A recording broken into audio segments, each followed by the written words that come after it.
All right, good afternoon, everybody. I hope you are still kind of sort of awake. You know, sometimes you have these flashes of insight. I had one of those this morning. I was like, you know, it's really amazing, what industry analysts have in common with dentists. You know, we're both kind of trying to find our way in the dark. We're both trying to get to the bottom of stuff, but mostly because we both get into this profession to inflict pain on other people. I'm just saying that because Pabadik asked me for the third year in a row, to talk about, a real-time bidding forecast, which is just really all about numbers, which is probably the worst thing that anyone can present on. So of course I'm going to try to make this as entertaining as possible, or as the dentist would say, this is not going to hurt a bit. All right, let's take it away. Oh, wrong button, sorry for that. So first of all, let's take it from the top. Only because it's par for the course, let's figure out how much spending there is and how much spending there will be. So on a worldwide basis,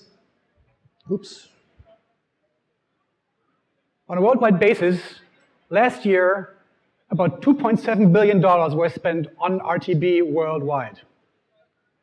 At the end of the forecast period that we look at, which ends in 2017, it's going to be over $20 billion. So it's going to be the market is going to grow by a factor of 7 over the next 5 years, or 4 years if you count the fact that 2013 is almost over. And of course, $20.8 billion, what is that anyway? It doesn't tell you anything, right? Is it a lot? Is it little? So there's no frame of reference. So let's put it in a frame of reference and let's see how much the spending is in terms of a percentage of overall display ad spending. And when I say overall display ad spending, what I mean by that is everything. So that's online, everything in online, including video, including rich media. It's all of mobile display, everything counted together. So last year, RTB stood for already about 8% of total display ad spending worldwide. So last year already we were at a point where almost $1 in $10 was spent through an RTB platform. This year it's going to be 11%. And in 2017, we're already getting to a point worldwide where almost a third of the spending in the display advertising segment will go through RTB platforms. So of course, that's a lot of growth. So let's look at the growth rates here. As a matter of fact, RTB grows so fast, it grows fast than no other segment in the digital advertising industry, bar none. There's no other segment in digital advertising that grows faster than real-time bidding.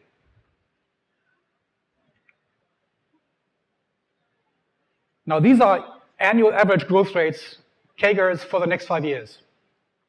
So on a worldwide basis, video is going to grow by about 20% a year. It's a pretty good growth rate. It's one of the two segments that people usually think about when they ask, well, what's a hot area in digital advertising? The second one is mobile, about 40% annual growth for the next 5 years. And RTB is at 50% growth on an average annual basis until the year 2017, including 2017. So there's a lot of growth. Obviously, interestingly, what's even more interesting is the overlap between mobile and RTB, because you have the two fastest growing segments in the digital advertising industry. When you combine the two, the overlap, you're going to have a tremendous business opportunity there. So let's take a look now where this spending is happening. The vast majority of the spending is happening here in the United States. So it's a pretty big market. At $2 billion, $3 billion, that's something where as an industry analyst, you look at and you're like, yeah, that's serious business. There's real money there now. So it's really taking off. Other markets of interest are Europe, But you can see it's a much smaller marketplace. There's a number of reasons why that is. Well, first of all, Europe's typically like 18 to 24 months behind when it comes to new technologies taking hold. So there's that factor. There's also the factor that the markets are smaller and therefore less dynamic than the United States. One big upside that the United States have is that it's a huge homogeneous market, so there's a lot of dynamism there that you don't have in Europe. And then finally, there's also the factor that, with the exception of the UK, in continental Europe, most markets are much more conservative than the United States. And I, as a German, can say it's certainly true for Germany. In Germany, they say, if it's new, it can't be any good. So those are factors that hold Europe back. But it's, there's still very fast growth there as well. It's only 18 to 24 months back. Another interesting market is Japan. Now, as you can see, those numbers are smaller than for Western Europe, but it's only one market. So it's definitely interesting for anyone in the programmatic or RTB space. As a matter of fact, if you look at sort of the matureness of the overall segment in Japan, it's very much on par with Western Europe now. It was different 2 years ago where you already had the first stuff going on in Western Europe, but there was nothing in Japan. So they have caught up very, very quickly, and there's a lot of good business happening there for anyone who wants to go to the Japanese market. Typically, you want to do that with a partner, like OpenX did with Dentsu, but there's good business to be had there in Japan. So these are kind of the three markets where stuff's happening right now. There's already business going on there. The other markets are kind of like in the very beginnings and nascent. So the Asia-Pacific region, there's almost no spending there. It's like $100 million last year, not a whole lot, but there's a lot of growth potential there, of course. Now, most of the spending is going to happen in China, biggest market, so there's a lot of opportunity there. Obviously, there's a number of markets that are more advanced, both in terms of economic development, but also in terms of digital advertising. There's Korea, there's Taiwan, there's Australia, there's Singapore, there's Hong Kong, but all these markets are a lot smaller than China. So even though they may be more advanced, there's a lot less opportunity there. Now, China's only just beginning with RTB. And the reason why that is because, well, for a number of reasons. First of all, the infrastructure reasons. So the networks are slow, kind of cranky, which is bad for something that needs real-time response rates. So if you have a real-time bidding transaction going on, you want this to happen ideally within 30 milliseconds. That's not a whole lot of time. And if the network that's underlying is too slow, you can't transact it that fast. And so the infrastructure is holding things back. That's number one. Number two, a lot of inventory for a lot of publishers in China isn't even monetized at all, or it's not monetized adequately. I mean, there's some publishers there where 80% of the inventory, they're in the business of selling advertising, but there's like 80% of their inventory is not being sold. That's number two. Number three, sort of if you look at the culture of the advertising industry, China's really 2, 3, 4 years behind. A lot of sales are still done on a by time basis. In other words, I give you X yuan, and you will run my ad for a certain number of days. So in many cases, you don't have CPM rates, let alone click-through rates, all of which are needed to have the feedback that you need to make real-time bidding work. And so that's one of the reasons why China so far is still behind the other markets in this space. And then if you look beyond that, if you look beyond that, Latin America, EMEA, Central and Eastern Europe, there's not a whole lot happening there at all yet. We also think that in the next 5 years, there's going to be growth, of course, but it's not going to be that much growth. So really, when you're looking at the major markets, it's the US, Western Europe, Japan, and China is kind of the wild card. That's the markets that one is looking at right now. We're also asked by PubMatic to figure out, well, how much spending is there in Australia?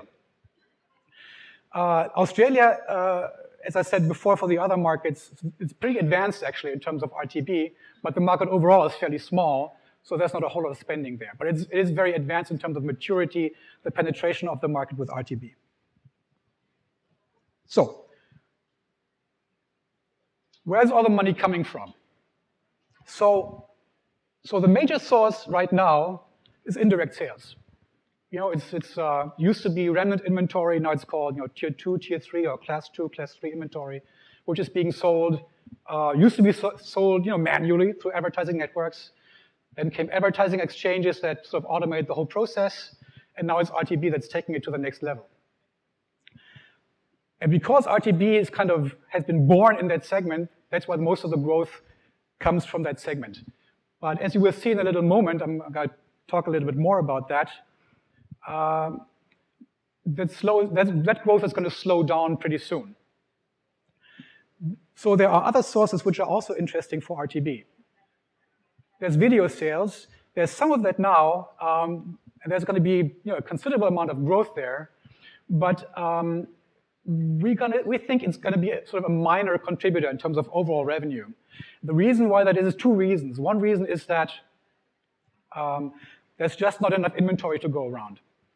The reason for that is that most content owners or distributors of video content are loath to put it online because they think they can make more money elsewhere. And so they're kind of dragging their feet, giving consumers what consumers obviously want, which is to cut the cable and get their stuff on the internet. And so there's not enough inventory to go around, to be sold. And where there is inventory to go around, it's not in the remnant bucket. It's not in the tier 2 bucket. It's being sold in direct sales, and therefore it's not too much is going on right now, at least in RTB. But this brings us to two other sources of growth that are more important, going to be more important even than indirect sales. One is mobile sales, and the fourth one is direct sales. And as you can see, using RTB in indirect sales and premium sales is going to be a major contributor going forward for the overall RTB segment. So let's look at these in turn. So first of all, it took me like a half an hour to find this traffic sign to express indirect. I hope you appreciate my choice. So it's indirect sales. 2009, there was 0% revenue in indirect sales that went through RTB. Well, for the simple reason there was no RTB. But 4 years later already, it's more than half. This year, 60% of indirect sales will be done through RTB. So that means in indirect sales, RTB is not this new thing anymore that's kind of happening and growing and it's kind of threatening. No, this is the default case for indirect sales now, because most of the money goes through RTB platforms now. By 2017, we think there will be a near total saturation of the marketplace in the indirect segment with RTB. And it's probably going to be like 80%, 85%, something like that. And then there's 15% pockets where it's still advertising networks selling manually, or it's going to be ad exchanges that don't use RTB. But it's going to be almost complete saturation of that segment with RTB. So that's indirect sales. Now let's look at mobile. So mobile last year, so I mentioned that we did this for the third year in a row. And the way we do that is we talk to a whole lot of industry executives. Every year it's about 24 executives, 12 here in the States, 12 abroad, to figure out what's going on in the marketplace. And last year when we talked to them, even the mobile guys were like, we said, is mobile really happening already? Even the mobile guys said, yeah, not really. It's a little bit, but not really. This time around, things were very different.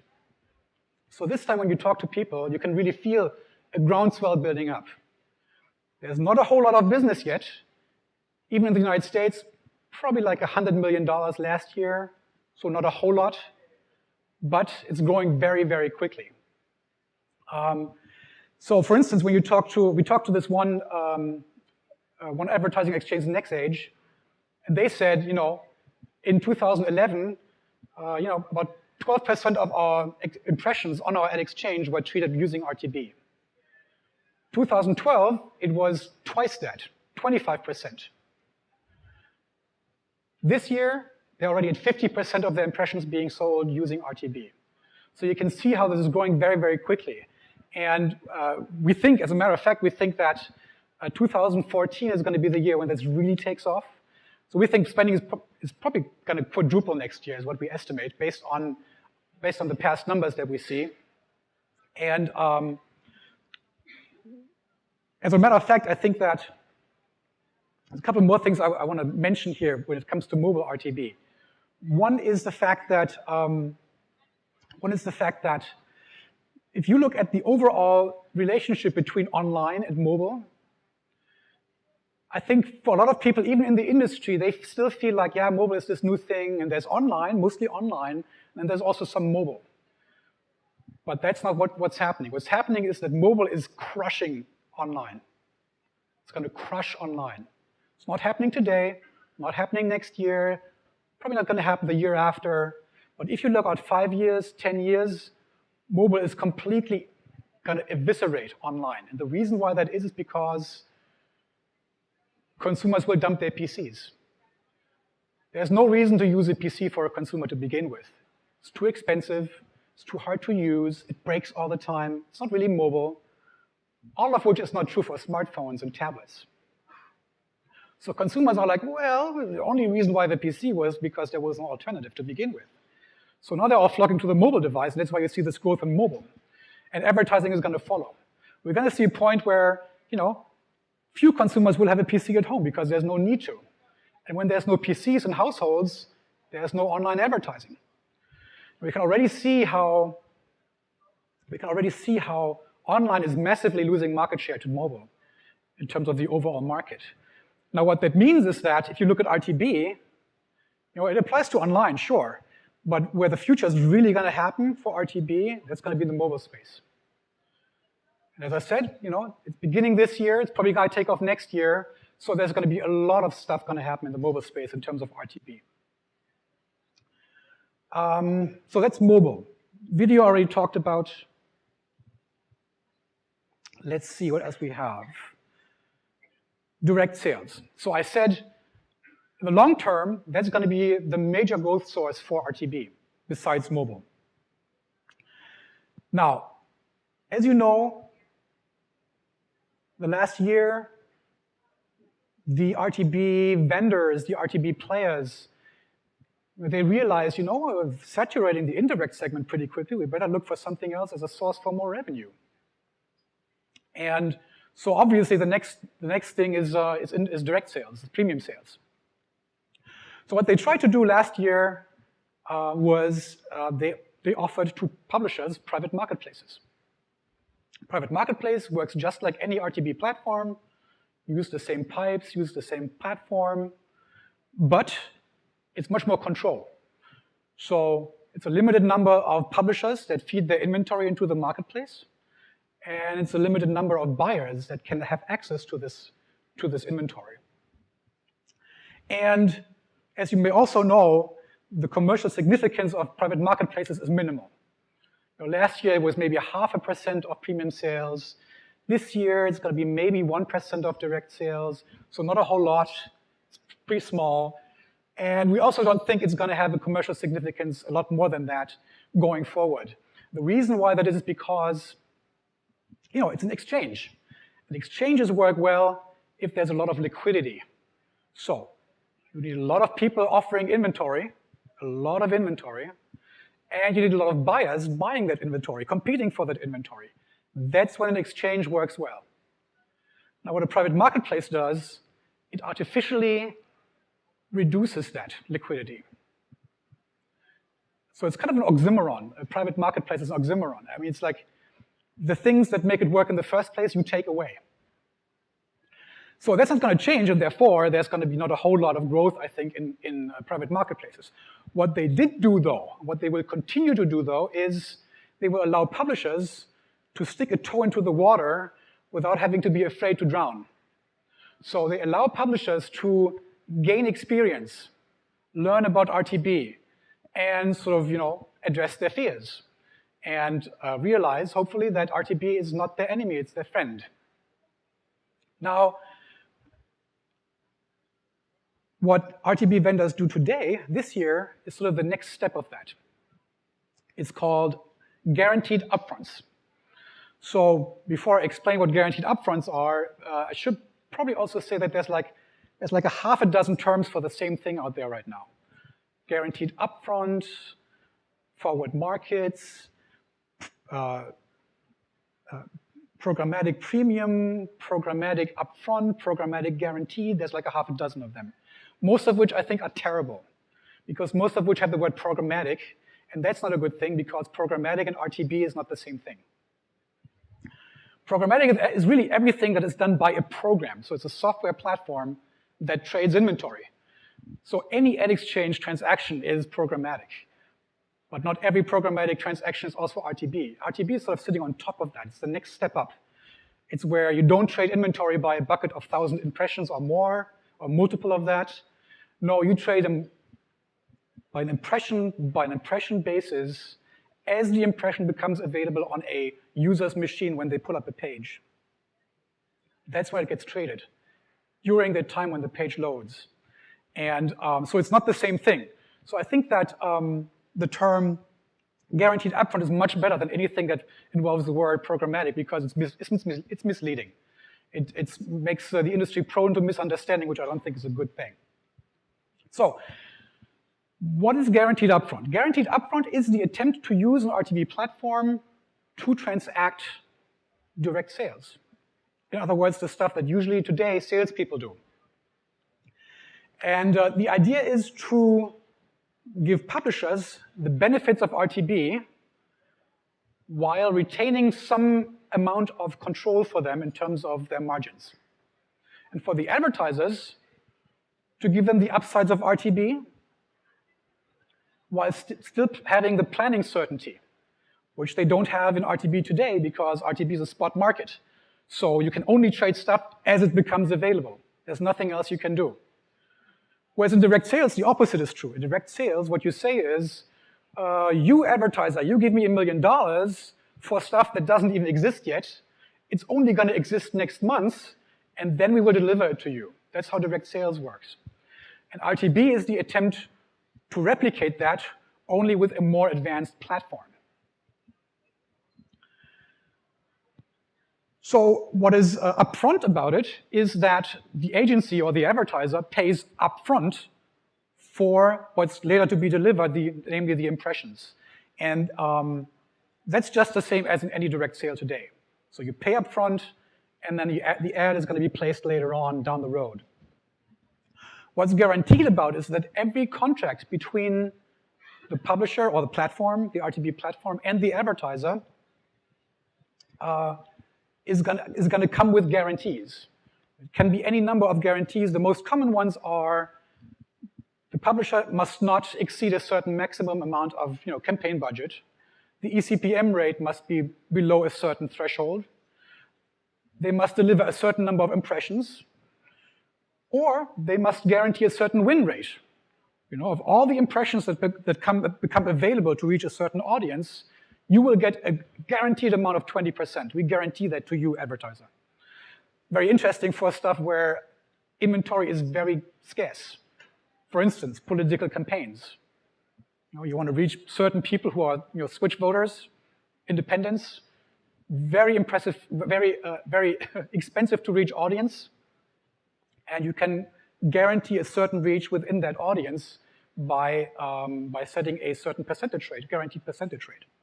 So it can be any of those, or a combination of those, really. So the publisher or the platform, the RTB platform, and the advertiser make a contract. It's not by phone, it's all electronic, of course. And it comes with the guarantee, and also comes with a penalty. Namely, what happens if the publisher defaults on those guarantees? Then what happens? Well, there's a penalty in the contract right from the start that says if the publisher defaults on the guarantee, they have to pay a penalty in the amount of X thousand dollars, or whatever the amount may be. So the contract is being made, and when the time comes to actually deliver those impressions, then the platform will go out and they will still use RTB to get the best inventory at the best possible price. But since you have a guarantee from the publisher, you have a so-called deal ID, which is nothing but a code that belongs to a certain contract and describes what's being advertised. You use this sort of the deal ID is sort of your trump card. The trump card is gonna bypass all the other auctions that go on, even if those auctions offer more money than the advertiser does in the guaranteed contract. So it's going to bypass all those live auctions and still going to deliver to the advertiser what they're looking for. Now, why do we think that direct sales are going to take off in a big way? From the advertiser point of view, it's really simple. You talk to agencies, they love RTB. They cannot get enough of this stuff. Quite literally, they cannot get enough of this stuff. I mean, there's some industry segments they want to buy and they can't get it because it's not there. But of course, it's also, they want it because it's much more effective. The eCPM rates may be higher, but the return on investment is even higher than that. So they're happy to pay more because they reap more in the advertising campaign. There are also some other reasons why it's attractive to advertisers. Well, first of all, as I said, they can use RTB and still retain planning certainty. There's more inventory that's accessible. They see more of the market. More choice is always better. And I think what's also important for them is the guarantees are actually guarantees as opposed to direct sales today. In direct sales, the only guarantee that there really is that the advertiser pays the publisher. But the publisher cannot really guarantee that they deliver on the guarantee because, heck, they don't know how much inventory they're going to have next month. I mean, the industry's forecasting capabilities are terrible. So the inventory might be there or it might not be there. In many cases, it's not. And if the publisher defaults on the contract, then what happens is they have to go back and manually, laboriously negotiate and make good. And that's not very effective. And that's not the case for RTB in direct sales. It's all automatic. Publisher defaults, platform defaults, advertiser or agencies get the money automatically. So it makes the whole system much more efficient and faster. But we think, even for publishers, there are very good reasons to embrace RTB. So last year, and you all know, I mean, there's plenty of publishers here in the audience, and plenty of you, are kind of like, yeah, I don't know, RTB is kind of scary, and it's kind of threatening existing structures and business models. And we're kind of loath to adapt to RTB. We don't want it. But even last year, when we did the previous version of this forecast, I was thinking, the financial upsides of this are so obvious, there's no way you can get around it. You have to do it. But this year, after talking to all the industry executives I talked about just now, to me, it's really a matter of survival for publishers to embrace RTB in direct sales. And let me explain to you why. I think it's no accident that the revenue, the display advertising revenue of companies like Yahoo,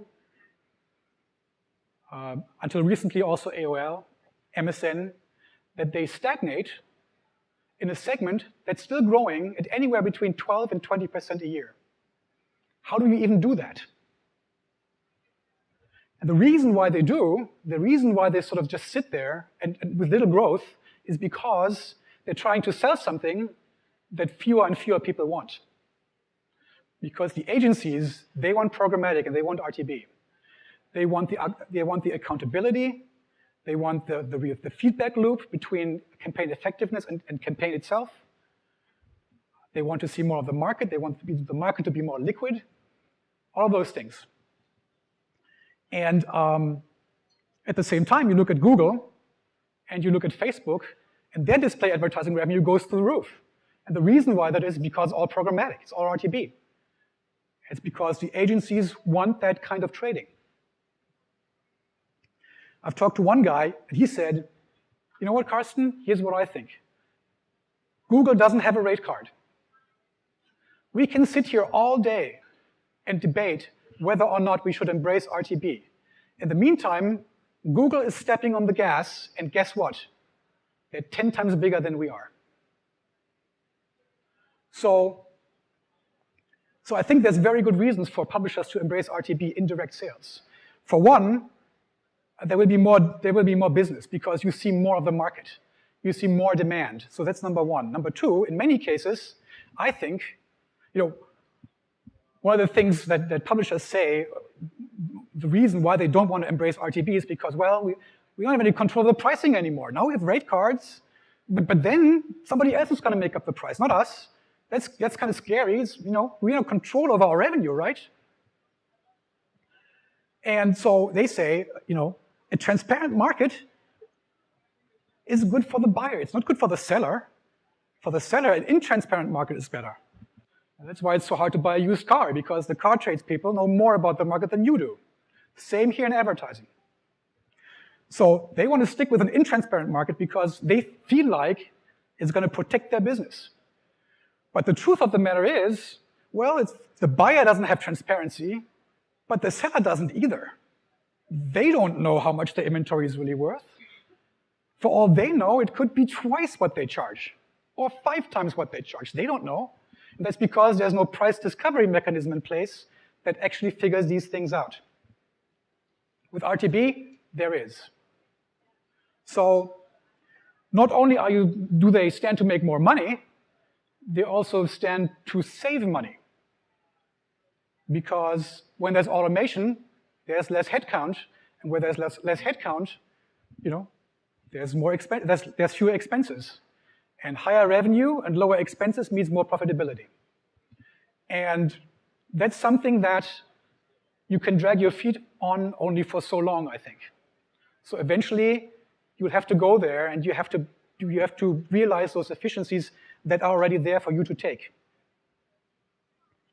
So, what I think, what I said before, I think is true. It's time to understand that RTB is your friend, it's not your enemy. And so I think it's time to take a closer look at RTB. There's another thing I wanted to say, but now I forgot. I guess I'm getting old. What was it? Publishers and RTB. Oh, well, there's one last thing. I'm over time already. I'm sorry, but of course, with automation, you can lay off salespeople.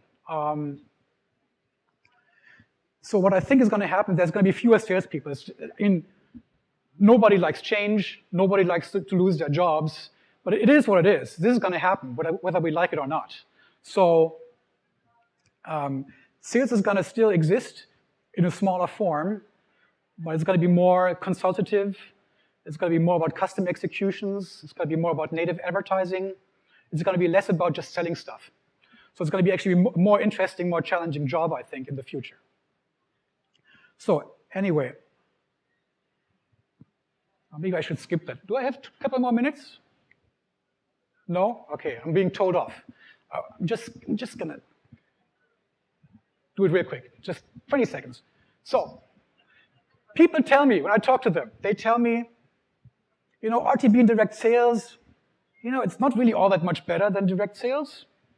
What's great about RTB in the indirect segment is they close the feedback loop. So on a real-time basis, I can actually adjust my campaign to the market conditions that there are. But, in brand campaigns, direct sales is mostly about brand campaigns. All those KPIs, it's like brand recognition, brand liking, purchase intent, intent to recommend, all these good things, much more ephemeral to measure. And so therefore, RTB today, in most cases, cannot really close that feedback loop, but what makes RTB so powerful in indirect sales. But there's a new segment of companies, there's probably like a dozen companies right now in the United States in digital attribution. These businesses, for the most part, they're all still tiny. 5 million in revenue, 10 million in revenue, 20 million in revenue, tiny companies. But they're all in the business of closing that feedback loop. They want to allow you, as a brand advertiser, they want to allow you to run a brand campaign on an automatic platform, on a machine platform, and then measure what happens in the real world, feed it back into the campaign to optimize your campaign. And once somebody figures out how to do it, this is really hard to do, but once somebody figures out how to do that on scale, then it's going to be very, very hard for direct sales to compete with RTB. Because in direct sales, there's no way you can automate your campaign on an ongoing basis. So this may happen. Because all of these things that I just told you, we think that by the year 2022, so in 10 years from now, we figure that about 80% of all display advertising in the United States is going to be based on RTB. In other words, whatever can be automated in display sales and display trafficking and display reporting and all that good stuff is going to be automated. There's just no way around it. So it's going to be big. And with that, sorry for going over. Look at the spiral. All of a sudden, you feel strangely compelled to ask questions. Thank you.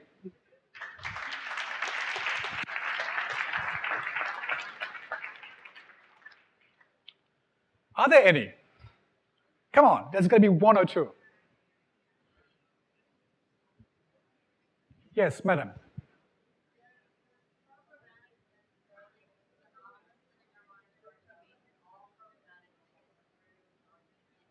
No. So the question was to explain the difference between programmatic and RTB once more. So all RTB is programmatic because it needs a programmatic platform to work. So you must have an ad exchange platform or something like that to make RTB work. But the other way around, it's not true. Not every programmatic trade is an RTB trade. Because there are trades, you know, where it's not impression by impression on a real-time basis. It's going to be, you know, I'm sorry, I didn't hear that. Yes. No, 80% is going to be RTB. So it's going to be, so essentially what I'm saying is at that point in 10 years from now, pretty much all programmatic will be RTB. So that maybe clarifies things. Anybody else with a question? Sir? Hmm?